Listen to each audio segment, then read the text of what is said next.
नमस्कार। आज हामी एउटा निकै महत्त्वपूर्ण विषयमा अलिकति गहिरिएर कुरा गर्दैछौँ। नेपालमा हालै भएको शिक्षक आन्दोलन र त्यसपछिको सरकारी सहमति। हो, यो विषयले त अब पुरै शिक्षा क्षेत्रलाई नै तरङ्गित बनायो नि, हैन? यसको असर त लाखौं विद्यार्थी र समग्र देशकै भविष्यमा पर्ने कुरा हो। यसको जरो कहाँसम्म पुग्छ होला? पञ्चायतकालदेखि नै समस्या थियो कि? समस्या त पुरानै हो। पञ्चायतकालमा आएको त्यो शिक्षा ऐन 2028 त्यो त अहिलेको लागि कामै नलाग्ने भइसक्यो। एकदम केन्द्रीकृत थियो अनि शिक्षकका पेशागत हकितका कुरा खासै प्राथमिकतामा परेनन् त्यति बेला। अनि 2072मा सङ्घीयता आएपछि त झन् नयाँ खालको समस्या आयो होला होइन? अधिकार तल जाने भनियो तर हो, त्यहीँनिर अलिकति गडबड भयो। संघीयता अनुसार शिक्षा स्थानीय तहमा जानु त ठिकै थियो, जानु पर्थ्यो, तर कानून बनेन नि त समयमा। पुरानै ऐन, नयाँ संरचना, यसले अन्यल बढायो। शिक्षकहरूमा असुरक्षा बढ्यो होला नि? एकदमै। मेरो सेवा सुविधा, जागिरको सुरक्षा, बढुवा स्थानीय तहले कसरी हेर्छ भन्ने चिन्ता भयो उहाँहरूलाई। 2028 को ऐनले त यो संघीय संरचनालाई चिन्दैन थियो। यो त कस्तो भने दशकौं पुरानो सोच र नयाँ व्यवस्था बीचको एउटा द्वन्द्व जस्तो भयो। यही अन्यल र चिन्ताले गर्दा नै आन्दोलन भयो होइन त? खास मागहरू के थिए उहाँहरूका? मुख्य माग त अब त्यही वर्षौंदेखि अड्केको विद्यालय शिक्षा ऐन तुरुन्त चाहियो भन्ने नै थियो।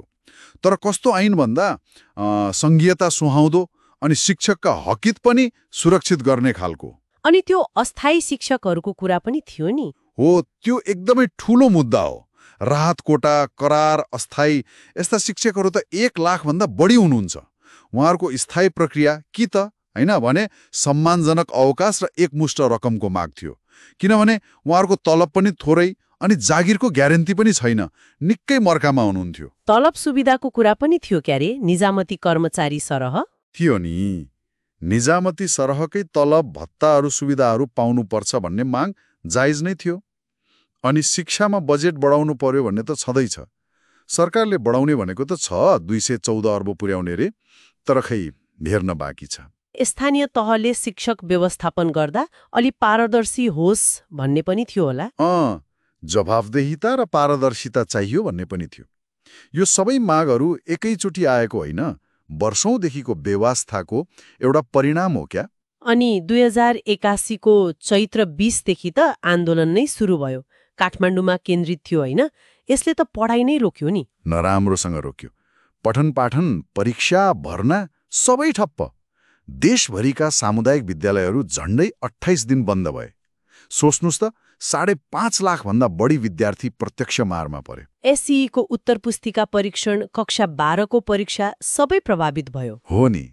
एसई को कापी जाँच रोकियो, 12 को परीक्षा सर्यो, पुरै शैक्षिक क्यालेन्डर नै खलबल्यो। अनि त्यो बानेश्वरमा झडप पनि भयो नि वैशाख 14 गते। त्यसले त अवस्था झन बिगारेको थियो। हो, त्यो दिन त निकै तनाव भयो। नयाँ बानेश्वरमा शिक्षक र प्रहरी बीच झडप भयो। पानीको फोहरा, लाठीचार्ज, 60 जना जति शिक्षक र 5 जना प्रहरी घाइते पनि भए। ओहो, निकै गम्भीर स्थिति रहेछ। त्यसपछि त राष्ट्रिय स्तरमै दबाव बढ्यो। भोलिपल्टै वैशाख 15 गते सर्वोच्च अदालतले पनि आदेश दियो सरकारलाई माग सम्बोधन गर्नु, विद्यार्थीको पढ्ने अधिकार नखोस्नु भनेर। अदालतको आदेशपछि वार्ता अलि छिटो भयो होला अनि सहमति भयो। हो, त्यसपछि वार्ताले गति लियो अनि वैशाख 18 गते सरकार र शिक्षक महासंघ बीच 9 बुँदे सहमति भयो। के छन् त सहमतिमा मुख्य कुरा? सबैभन्दा ठूलो कुरा त आउँदो असार 15 भित्र विद्यालय शिक्षा ऐन संसदमा लगेर पारित गर्ने प्रक्रिया सुरु गर्ने भन्ने छ। अनि ती अस्थायी, राहत, करार शिक्षकहरूलाई स्थायी गर्ने वा एकमुष्ट रकम दिएर अवकाश दिने कुरा पनि छ। यो सहमतिपछि बल्ल 28 दिन लामो आन्दोलन रोकियो, विद्यालय खुले। लामो समयपछि विद्यालय त खुले, तर के अब सबै ठिकठाक भयो त? सबैजना खुसी छन्? छैनन् नि। जस्तो विद्यालय कर्मचारी परिषदले यो सहमतिले आफूहरूको माग समेटेन भनेर असन्तुष्टि देखाएको छ।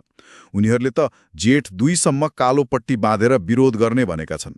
अनि सरकारलाई पनि सजिलो त छैन होला नि यो सहमति लागू गर्न। पैसाको कुरा के छ? छैन। त्यो अस्थायी शिक्षकलाई एकमुष्ट रकम दिन मात्रै पनि करिब 65 अर्ब थप चाहिने अनुमान छ।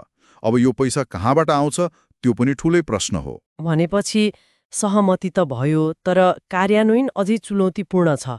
विगतमा पनि यस्ता सहमति भएर लागू नभएका घटना त छन् नि, होइन? झन् त झन् कति मुख्य समस्या नै त्यही विश्वासको सङ्कट हो।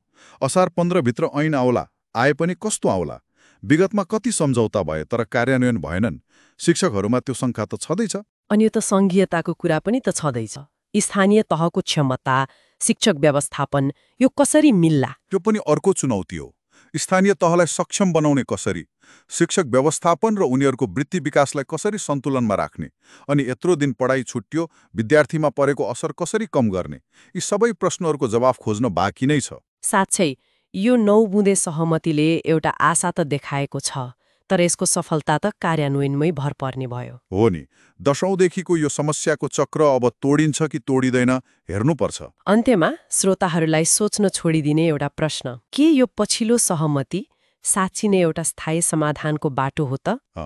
वा यो पनि विगतका जस्तै एउटा अस्थायी मलमपट्टी मात्रै हो? नेपालको सङ्घीय संरचनामा शिक्षा प्रणालीलाई साँच्चीकै स्थिर, गुणस्तरीय र सबैको हितमा बनाउन अब के गर्नु पर्ला? यो गम्भीर प्रश्न हो।